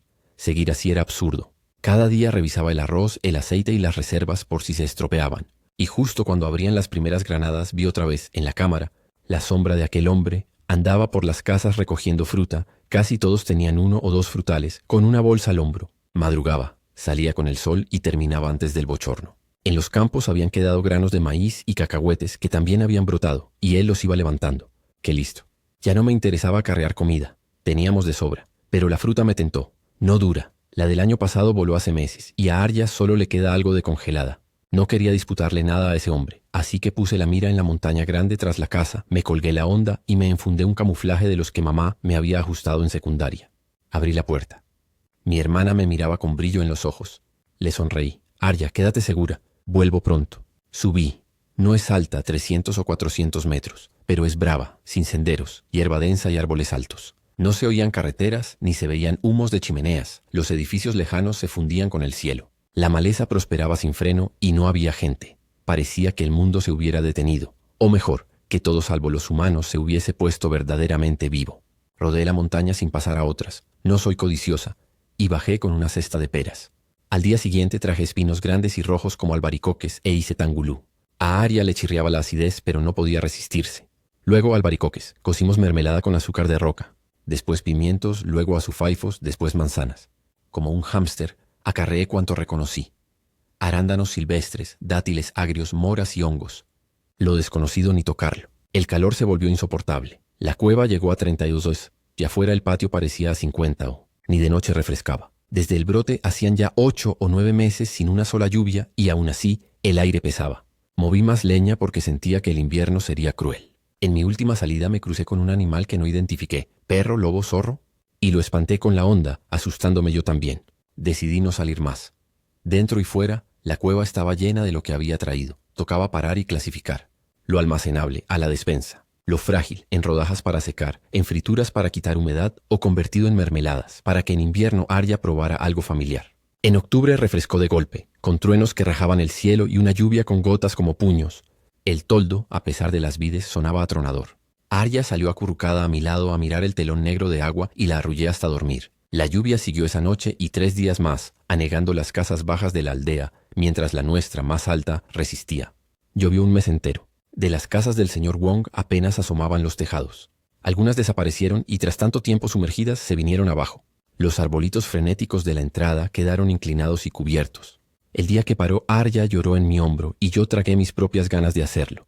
Imaginé subir con ella a la montaña y montar una casa en los árboles si el agua nos echaba. Pero salió el sol, la niebla se abrió y el toldo lavado dejó entrar rayos. Mi hermana jugó con las motas de luz. Aún así, todo seguía inundado. Pasaban animales a nado y cadáveres flotando, incluso huesos humanos, blanquísimos. Hace un año eran gente viva como nosotras. A mediados de noviembre, llegaron hielo y nieve como un latigazo. Yo creí que estaba lista. Leña, ropa de algodón, comida, pero el invierno cayó de golpe. El mundo se volvió una planicie de agua helada y nieve. En diciembre empezó a nevar con copos enormes como la palma de Arya, suaves como flores de magnolia, cubriéndolo todo. Primero se derretían en el agua. Luego la superficie se hizo blanca y más tarde todo fue un reino ilimitado de hielo. En la cueva caímos a 13 oc, el patio bajó de 10 oc y el pozo se congeló. Por suerte, días antes abrí una boca para sacar agua sin bomba. Lo más pesado era subir cada día al respiradero bajo el toldo para palear. Le coloqué una chimenea baja de unos 50 centímetros y, como la nieve ya le llegaba, dejé 2 palas de mango largo para empujar desde dentro. Mejor eso que salir a la intemperie, donde quizá alguien nos vería o yo misma me quedaría tiesa. La nevada siguió medio mes y tuve que subir al fin. La nieve me pasaba la cabeza y ya había amontonado delante de la puerta un muro más alto que el portón. Hacía un frío que dolía en las coyunturas, que agarrotaba los dedos, que congelaba las lágrimas en los ojos. Arya me calentó las manos contra su vientre y sonreí. ¡Qué suerte tenerla! Ese día quité nieve 3 veces y sin darme cuenta convertí el espacio bajo el toldo en un pozo de 4 o 5 metros. No soplaba viento, solo caían copos sin descanso y ya no sabía dónde echar tanta nieve. Fuera de palear, seguimos una rutina. Nos levantamos tarde, ordenamos, cocino sopas en olla de barro. A Arya le encanta la de frijol rojo con taro que hacía mamá. Comemos, nos abrigamos y estudiamos. Desde que volvió en sí le saco los libros y practica un rato. Al mediodía guiso carne con hongos secos y panes al vapor. Su carita se ha puesto más redonda. Después practicamos con la honda caminando por el patio, lo justo para movernos y afinar puntería. Ella ya acierta mucho y ha ganado fuerza. Luego siesta para Arya y yo vigilo cámaras, hago artesanías, patrullo y alimento el fuego. Por la tarde, dibujos o series para ella y costura para mí. Preparo ropa nueva para el año nuevo y bordados rojos para ventanas y pareados. El año pasado los compré a última hora. Los haré yo. Por las noches me atenaza la ansiedad. Tanta nieve encima pesa, temo que no pare y que un día quedemos enterradas. Por fin en Lava dejó de nevar y respiré. La nieve había subido tanto que tapaba casi las cámaras, así que apenas veía nada, pero tampoco creo que nadie se aventure hasta este rincón. Aún así, la sensación de aislamiento muerde. Cociné gachas de lava con frijol rojo, maní, semillas de loto y dátiles, dulces y pegajosas. Nos abrazamos a los cuencos humeantes y Arya, como un conejito, masticaba dátiles, feliz. Sin su compañía, en este encierro ya estaría loca. Vimos la era de hielo y ella preguntó si nuestro mundo se volvería así. No quise mentir, no lo sé. Este año hizo un calor brutal, luego un mes de lluvia, después otro de nieve espesa. No sé qué vendrá. Pero pase lo que pase, tenemos comida y agua y nos tenemos, le dije. Hermana, no tengas miedo, estoy contigo, respondió, y me bastó. Salió el sol y pareció templar algo. Días después, al mediodía, oí bolas de nieve golpeando el toldo. Serían placas soltándose en la montaña. Durante 10 días siguió ese golpeteo y por las cámaras el blanco se veía más bajo. Quizá derretía, quizá se compactaba. Temí que un deshielo brusco trajera otra riada. Encendía a diario la radio del móvil y nada, ni señal ni voz. El brote había destrozado el orden y tras calor, lluvias y nieve, era impensable que este año volviera a la normalidad. En Nochevieja cocinamos como antes. Pollo con setas, gambas braseadas, costillas agridulces, alitas, judías salteadas, ñame con arándano y ravioles, 3 delicias. A algunos les puse azúcar pidiendo un año dulce y escondidos monedas. Quien las encuentre tendrá dinero. Arya se llevó el dulce y la moneda y se rió con los ojos entornados. Yo escupí la mía y reí también. Mamá hacía eso cada año. Dulces para nosotras, monedas para la suerte de papá. Después de cenar, apilamos frutas secas y snacks y acurrucadas vimos la tele hasta quedarnos dormidas. Desperté con Arya en mis brazos y la mano rígida. El con calentado debería despertarte de un sacudón. Bajé la temperatura y le cubrí la cara helada con una manta. Me enfundé la ropa acolchada y salí por leña. Bastó un instante para helarme y volver a trompicones con troncos como piedras. Avivé el fuego y bebí agua caliente temblando. Dentro estábamos a 10 oc. Hacía días que rondábamos 0 oc y de la noche a la mañana el termómetro se desplomó. Fuera calculé 30 oc y más allá del patio quizá 40 oc. Creí que al parar la nieve y salir el sol, no volvería el frío, pero llegó lo peor. 2 meses de hielo extremo. El viento aullaba. El mundo quieto, sin bolas de nieve en el toldo, sin crujidos de hielo. Solo un sol que alumbraba sin calentar y un cielo azul limpio. Nubes finas como bocetos apurados de Arya. Mantuve el Kong encendido sin parar, alimentando cada 2 horas la estufa, agradecida por el viejo lecho calentado de la cocina y por haber aprendido a montar una estufita de leña encima. Así a fuerza de fuego subimos a poco más de 10 oc. Al mediodía, una figura apareció en la cámara. Un bulto con ropa volumétrica avanzaba como un pingüino gordito. «Lleva tablas atadas a los pies», dijo Arya. Asentí para no hundirse. También llevaba una colcha con un agujero para la cabeza, ceñida con tiras. Debía ser el empleado de la fotovoltaica. ¿Se le habrán acabado los víveres? Llegó a unos 100 metros de casa y nos saludó a la cámara. «Hola, necesito ayuda. Hace demasiado frío. Me faltan abrigos y colchas. ¿Tienen de sobra?» Nos miramos. Teníamos de todo, abrigos de papá y su traje de esquí. No nos preocupaba que nos traicionara. Solo no puede entrar, y además mantiene nuestra luz. Lo justo era ayudar. Me puse el abrigo más grueso. Enrollé 2 edredones con ropa de invierno en una bolsa de plástico reforzada y abrí el toldo. La temperatura me mordió, pero empujé el bulto sobre la nieve hasta dejarlo rodar. Cerré y agradecí mi fuerza. Sin ella quizá ni habría movido la puerta helada. Dentro tardé en templar. Arya me pasó agua caliente, y cuando le pregunté asintió. Ya se fue. Recogió la colcha, hizo una reverencia y lanzó una bolsa de vuelta. Era una bolsa negra que había caído sobre el toldo. La metí al patio tras traer más leña y al abrirla, Arya aplaudió. Venían caramelos de leche, de cacahuete, chocolates. Serían sus provisiones de año nuevo.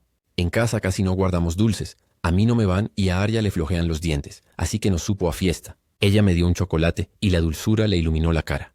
Esa noche el viento rugió como un animal, a ratos lejos, a ratos encima, golpeando el toldo con nieve, ramitas o piedrecillas. Por suerte, media vara de nieve sobre la lona amortiguaba. Me vestí, salí bajo el toldo y vi el respiradero escupir copos empujados por un aire furioso. Conectamos el respiradero a una chimenea inclinada, que con viento normal no trae nada adentro, pero la temperatura había vuelto a caer y en minutos yo ya estaba entumecida. La ventisca no paró hasta el amanecer. El ruido no asustó a Arya, pero le robó el sueño. Yo apenas pegué ojo, entrando y saliendo de la cama, escuchando ese aullar interminable y pensando, una vez más, que mientras sigamos juntas podremos con lo que venga. Trabajamos hasta que los dedos dolieron dentro de los guantes. Cuando por fin nos sentamos en el borde del Kang, oímos un crujido sordo, lejano, como si un gigante hubiera pisado un campo de porcelana. No era la pérgola. El sonido venía de fuera del toldo, del valle. Por inercia alcé el teléfono aún sabiendo que la vigilancia estaba muerta. La pantalla negra me devolvió mi propio reflejo demacrado. Arya me tocó el brazo. «Hermana, ¿crees que volverá la luz?», preguntó bajito. «Volverá. Mentí con la suavidad que se usa para tapar a un niño dormido. Y si no, la haremos volver. Esa noche, en vez de quedarnos mirando la oscuridad, sacamos el costurero y el cuaderno. Yo bordé los pareados rojos con puntadas firmes. Aria, concentrada, me dictó un poema que había memorizado de los libros de mamá. El viento seguía rezongando, pero el cuarto se llenó de un latido nuevo, el de dos personas ocupadas en cosas pequeñas que mantienen a raya el miedo. A la mañana siguiente, el frío ya no mordía, arañaba. El agua del cubo se había convertido en una piedra de cristal. Fui al pozo con la vara de hierro, rompí el espejo con golpes medidos y regresé cargando el balde con el antebrazo envuelto en una toalla. En la cocina, el vapor subió en una columna espesa cuando lo vertí en la olla. Hicimos gachas con un puñado de arroz negro y unas rodajas finas de azufaifa seca. Mientras comíamos, recordé de pronto al empleado de la fotovoltaica, su reverencia torpe, la bolsa de caramelos. Hoy le llevaremos algo a él, dije. No colchas. Comida caliente. Aria asintió sin hablar. Preparé un termo enorme con caldo de cordero, 2 panes planos y metí en otra bolsa 2 pares de calcetines de algodón grueso que había cocido anoche. Esperé a que el viento aflojara.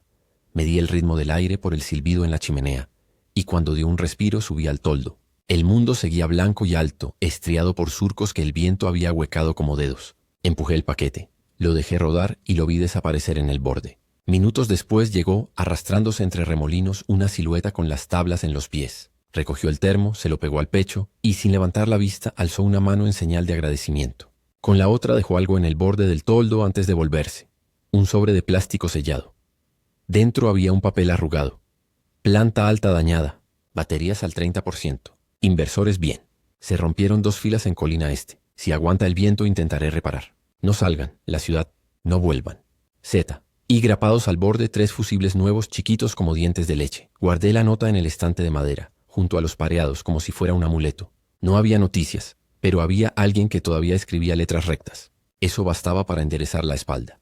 Ese día clavé mejor los soportes de leña bajo el toldo y reforcé, con listones y cuerda, la unión a la pared de roca. Aria, con la ropa enorme de mamá, me alcanzaba nudos. Me anotaba cuántos troncos quedaban por hilera, y de cuando en cuando me empujaba el gorro hacia abajo cuando se me descubrían las orejas. El viento se dio al tercer día, como si se hubiera quedado sin pulmones. Salimos al patio interior, ese pozo blanco con cielo delgado, y respiramos un aire tan limpio que cortaba la garganta. Descolgué la lámpara de toronja, ya renegrida por el humo, y la cambié por una de mandarina nueva.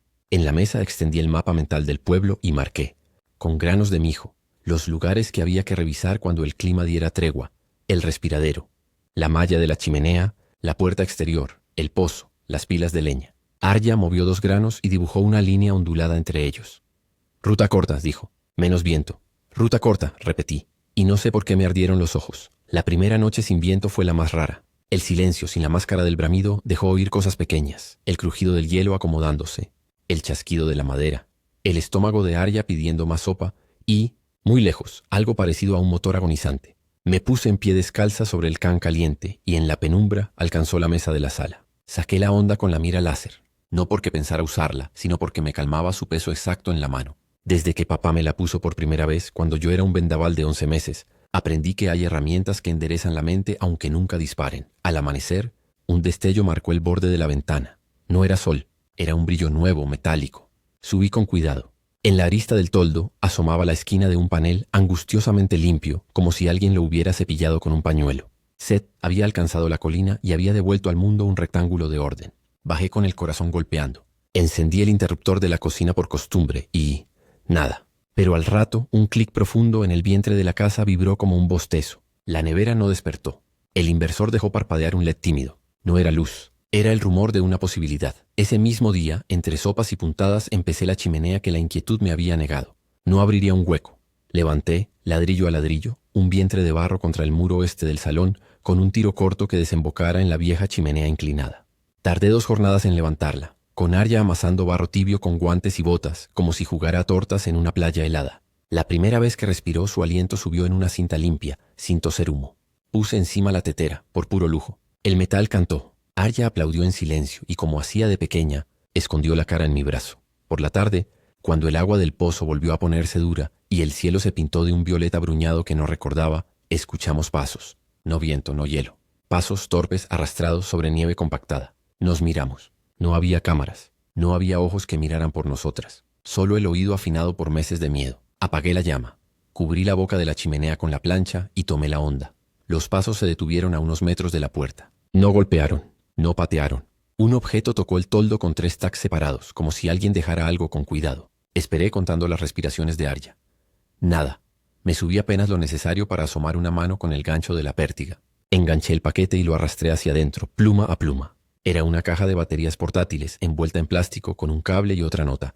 Luz para 1 hora. No más. No la gasten en silencio. Z. Aquella noche encendimos la lámpara de toronja, la caja y el proyector por 10 minutos exactos. Lo suficiente para ver a Scrat perseguir su bellota en un bloque de hielo y sobre todo para escuchar la risa de Arya resonar contra las paredes. Cuando apagué, el negro volvió a caer como una manta conocida. El miedo también. Pero ya no era un miedo afilado. Era esa vieja bota con la que había aprendido a caminar por dentro de la cueva. Antes de dormir, apoyé la frente en la pared fría y le hablé a mamá, a papá, a todos los que se habían ido, a los que no conocía y tal vez todavía resistían bajo otros toldos detrás de otras puertas. Les prometí 2 cosas. Que mientras Z siguiera allá afuera, yo seguiría aquí reforzando y bordando, cocinando y apuntalando. Y que si un día Z no volvía, saldría a buscarlo con Arya detrás, no por la luz, sino por devolver una nota escrita a mano. Una prueba terca de que todavía quedamos humanos en este mundo que se enfría y se calienta a su antojo. Dormí sin sueños. Y al despertar, el silencio tenía otro timbre. Un zumbido bajo, constante, que no era viento, ni hielo, ni mi corazón. Era el inversor, terco, masticando voltios. Sonreí sin abrir los ojos. Afuera, la nieve se movió como si respirara. Adentro, Arya murmuró, hermana, hoy quiero aprender a coser botones. Y después, a leer en voz alta. El husky era un saquito de nieve con ojos azules y una cola que barría el aire. Arya lo abrazó con tanta delicadeza que me sorprendió. El cachorro la lamió, y ella, por primera vez en mucho tiempo, soltó una risita sonora sin taparse la boca. Se llama Nieve, dijo Elías, encogiéndose de hombros. No soy bueno para los nombres. Nieve está bien, contesté, porque Arya ya lo había adoptado con la mirada. Lo invité a pasar al patio, pero se quedó bajo la sombra del toldo, prudente. Me cayó bien por eso. Sacó de su mochila un pequeño multímetro, un manojo de fusibles y un radiotransmisor del tamaño de un ladrillo. He levantado 2 filas nuevas en la ladera este, explicó señalando hacia arriba. Mientras el viento no vuelva como aquel, tendrás electricidad intermitente. ¿Puedo...? Alzó el radiotransmisor. Les dejo esto en préstamo. Tiene baterías propias. Sintoniza una frecuencia local que usamos los que quedamos. No digas tu nombre. No digas tu ubicación exacta. Solo, bien, mal, ayuda. Acordamos señales básicas. 3 pulsos cortos, todo bien. 1 largo, problema. 2 largos, no salir. Le di a cambio un saco de boniatos y un par de calcetines más. Antes de irse miró a Arya con el cachorro en brazos. Si escuchan motores de noche, apaguen todo y no respondan. Ya no son de los nuestros. Quise preguntar, ¿cuántos son los nuestros? Pero traje la pregunta. No quería contar ni que nos contaran. Solo saber que hay alguien que repara cosas y escribe notas con letra recta. Esa tarde planté más boniatos y papas en los bordes tibios del patio. El suelo, bebido por 6 meses de agua, se desmigajaba bajo la azada como si fuera pastel. Entre golpe y golpe pensé en los granos. Papá siempre decía que sin arroz o trigo uno vive a medias. Saqué la libreta de mamá y con la punta del lápiz bosquejé un plan ridículo y por lo tanto posible. Abrir una terraza estrecha en la ladera suave al sur. Probar mijo y sorgo, más tercos que el trigo. Reservar un rincón para maíz si el calor regresa. Construir un secadero de rejilla. Fabricar un mortero con tronco y masa para desgranar. Y una piedra de moler simple con 2 lajas planas, una fija, otra móvil. Todo con lo que teníamos. Elías volvió 2 días después, no al patio, sino a la roca de la entrada. Silbó 2 veces como quedamos. Le pasé sobre el toldo una bolsa con carne seca, y él me lanzó una lata de semillas al vacío y un paquete sellado. Mijo, sorgo, maíz, cosecha 2 años atrás. Y otra nota. La ciudad es mala idea. En los diques hay gente armada. No confíes en luces. Metí las semillas como si fueran oro en el estante de la cocina, entre los pareados que bordé para Año Nuevo y el papel arrugado con la firma Z. Nieve se adaptó a nosotras con asombrosa naturalidad. Dormía al pie del cang. Se tumbaba bajo la mesa cuando cosíamos y, lo más importante, levantaba las orejas y gruñía bajito ante cualquier ruido raro. Arya dejó de sobresaltarse por cada crujido de la madera. Ahora miraba a Nieve primero. Si el cachorro estaba tranquilo, ella también. Y cuando el perrito pedía salir, lo llevaba con una cuerda al patio y le enseñaba, con paciencia que no sabía que tenía, a no tirar de la correa. Con el calor volviendo a ritmo de tambor, subimos cada mañana a la roca de la entrada y medimos el pulso del valle. El agua bajaba, el barro asentaba, el verde trepaba. En la semana 3 de junio abrí la pequeña terraza con pala y azada, sentada en la pendiente como un sapo. Sudé como en el verano aquel de los 13 Paiskels, pero el aire, aunque caliente, no tenía la ferocidad de entonces. Arya llegó con una jarra de agua y un cuenco de gachas frías de mungo. Tragué y planté. Mijo en líneas temblorosas, sorgo en triángulos. El maíz, en 3 hoyos al borde para probar. Tapé con paja vieja. Coloqué 2 platillos de hojalata colgando de un hilo para espantar pájaros por si volvían. Por las tardes activábamos el radiotransmisor 1 minuto y decíamos bien. 2 veces recibimos bien de vuelta de voces distintas. Una vez no salir, y esa noche apagamos todo, y Nieve durmió con las patas encima de mi tobillo. Al amanecer vimos marcas de ruedas viejas en el barro, lejos donde la carretera fue. No acercaron. Las tierras nuevas que planté eran un lunar invisible desde abajo. Reforcé aún más la cortina de árboles que planté alrededor del muro. Y de paso, Arya dibujó un letrero pequeño para nosotras, clavado por dentro, que decía «Casa». Me lo guardé en el bolsillo y la besé en la cabeza. Ese cartel era nuestra brújula. El humo del Kong dejó de dolerme los dientes cuando empecé hasta a alternar leña dura con bolitas de carbón vegetal que hice con restos de poda en un hoyo tapado. Lo leí en un libro vetusto de la estantería del oeste, el de papá. Manual de cosas útiles. Funcionó. También funcionó la chimenea de salón. Por fin pudimos servir agua ahí sin que la cocina sudara como hammam. Y la electricidad, aunque caprichosa, nos regalaba horas de ventilador y 10 minutos de proyector a la semana. Los usábamos para ver un cortito y reír. No son lujos. Son cuerda para el alma. A finales de julio los brotes de mijo ya parecían alfileres verdes. El sorgo despuntaba con timidez. El maíz, noble como siempre, levantó la cabeza primero. Construimos un espantapájaros con una camiseta vieja de papá y un sombrero de ala de mamá. Arya lo bautizó Señor San, como si invocara al abuelo bueno que no tuvimos. Nieve le ladró 2 días y luego lo ignoró. Elías apareció una tarde con la radio en silencio y la cara tiznada. Se llevaron 2 paneles de la estación del este, dijo sin rodeos. Gente de fuera. Dejaron trampas.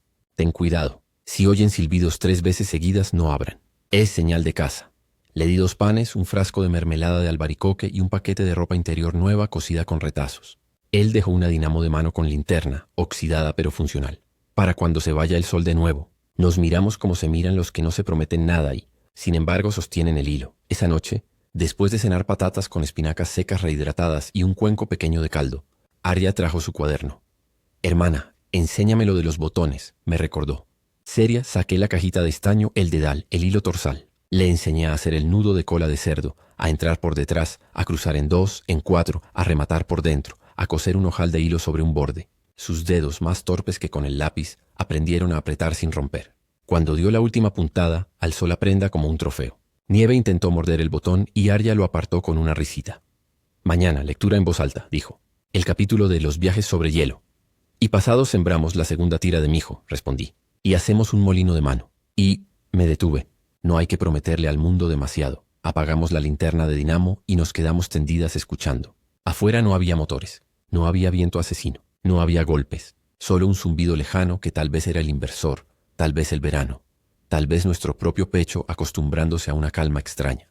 Acaricié el lomo de Nieve con el pie y pensé sin vergüenza, si esto es reconstruir, empieza así, con un botón que no se cae, con un mijo que asoma, con una nota que dice bien, con una hermana que por fin pide la página siguiente.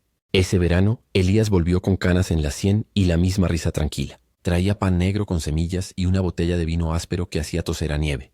Viejo ya, hocico plateado, solo de olerlo. Se sentó en la roca con nosotras y habló del valle, de los pueblos que reaparecían como islas, de los mercados de trueque que ahora tenían techos y listas de precios, de niños que estudiaban 6 meses y corrían descalzos los otros 6, de molinos que giraban cuando el viento quería. Todo cambió, dijo, mirando la sombra perfecta de la pérgola nueva. Pero no todo se perdió, asentí. Arya sonrió sin prisa. Al día siguiente le cosí a Elías una chaqueta de viaje con bolsillos ocultos y cierres que no se atascan. Ella le hizo un retrato con carboncillo, un hombre con perros y ojos claros que miran hacia adelante. Lo colgó en el pasillo junto a los pareados descoloridos del primer año nuevo que bordé aquí. Con los años los veranos se volvieron oficio y cosecha, los inviernos historias y sopa. Plantamos mijo por costumbre y por memoria, aunque ya comprábamos harina en sacos con sellos oficiales. Yo seguí cosiendo ropa que no se cae con el primer tirón, y sainetes de lana para espaldas cansadas. Arya, libre por fin de laberintos y metas, pintó puertas. No cuadros, puertas. Una daba al mar que nunca vimos, otra a un bosque con nieve que no corta, otra a nuestra cocina el día que aprendió a hablar de nuevo. Pintaba y reía. A veces, cuando los glaciares del recuerdo la rozaban, venía y me tomaba la mano. Bastaba. Un otoño sin nombre trajimos a casa a una muchacha flaca del mercado, huérfana de muchas cosas, pero con los dedos finos y la mirada alerta. Aprendió a coser ojales, a cortar envías, a amasar fideos. Arya le enseñó a dibujar sombras que sostienen y luces que no delatan. En sus domingos, la chica trepaba a la roca y contaba coches en la carretera lejana como si fueran luciérnagas. No eran tantos, y eso la calmaba. A veces nos invitaban a la ciudad para hablar de resiliencia. Yo decía que la resiliencia huele a leña mojada y suena a radiotransmisor con 2 pulsos cortos. Nos daban un aplauso y un vale por suministros. Lo cambiábamos por semillas, hilo, baterías. Cuando Nieve se quedó dormido para siempre al pie del Kang, Arya y yo tejimos en silencio una funda roja para su almohada. Elías volvió solo. Dejó una flor de papel en la puerta y se fue sin llamar. Comprendimos. Los años siguieron midiendo sus pasos en 2 estaciones. Nunca volvieron las 4, ni el calendario viejo, ni la idea de que el clima obedece. Pero la gente volvió a hacer fila para el pan y a discutir precios de tomates. Los niños volvieron a cruzar plazas corriendo. Los viejos volvieron a sentarse a la sombra y criticar las obras. Eso bastaba. Una tarde de calor manso nos sentamos en la roca con tazas de té. Desde allí, la ciudad era un collar de luces bajas y el valle un tejido de verde y barro. Arya apoyó la cabeza en mi hombro. «Hermana», dijo, «¿te acuerdas de la primera vez que bordaste casa?» «Aquí sigue», respondí, tocando el bolsillo invisible donde siempre lo guardé. El viento traía olor a polvo y a granada. En la pérgola, la enredadera se mecían como un susurro antiguo. No sabíamos qué traerían los próximos veranos, ni qué arrancarían los inviernos. Pero la mesa estaba puesta, el hilo enhebrado, la radio cargada. Y pase lo que pase, cuando caía la tarde, siempre había un lugar en la roca para ver con calma cómo se encendían a lo lejos las luces que dicen: «Seguimos aquí».